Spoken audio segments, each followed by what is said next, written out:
সারা দেশে তীব্র হচ্ছে গ্যাস সংকট। এতে বিপাকে পড়েছেন পরিবহন চালক ও ব্যবসায়ীরা। এদিকে আবাসিক এলাকার অনেক বাসায় গ্যাস না থাকা এলপিজি ও লাকড়ির চুলায় রান্না করতে বাধ্য হচ্ছে মানুষ। ব্রাহ্মণবাড়িয়ার একদমই গ্যাস সরবরাহ না থাকায় বন্ধ রয়েছে জেলার সব ফিলিং স্টেশন। ঘন্টার পর ঘন্টা অপেক্ষা করেও গ্যাস না পেয়ে ভোগান্তিতে চালকরা। নরসিংদীতে সংকট আরও দীর্ঘ। ফিলিং স্টেশনে 2 দিন পর্যন্ত অপেক্ষা করেও মিলছে না গ্যাস। একই সঙ্গে 300রও বেশি কারখানায় অব্যাহত হচ্ছে উৎপাদন, বন্ধ হয়ে গেছে কয়েকটি প্রতিষ্ঠান। কুমিল্লায় বাসাবাড়ি থেকে ফিলিং স্টেশন সবখানি সংকট।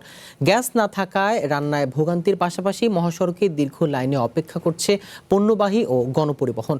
কর্তৃপক্ষ বলছে মহেশখালীর এলএনজি টার্মিনালের মেরামতের কাজ শেষ হলে সরবরাহ স্বাভাবিক হতে পারে।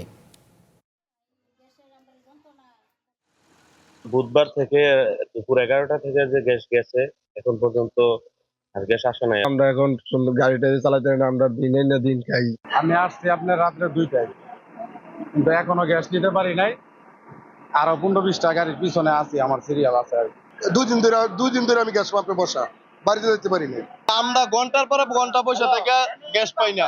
আমাদের বউ বাচ্চা না খাওয়ার মতো অবস্থা। অনেক সময় আমরা সিলিন্ডার আইনে সিলিন্ডারে ফাঁক করে খাই, কিন্তু আমরা এই গ্যাস লাইনের গ্যাস টাকা সরকারে দিতেই থাকি। লাড়কি চুলার ভিতরে আমরা রাঁধি, কোনো সময় লাড়কি এখন লাড়কির দাম 200 টাকা, লাড়কিও কিনে আনতে পারি না, টোকাইয়ে টাকাইয়ে রাঁধি।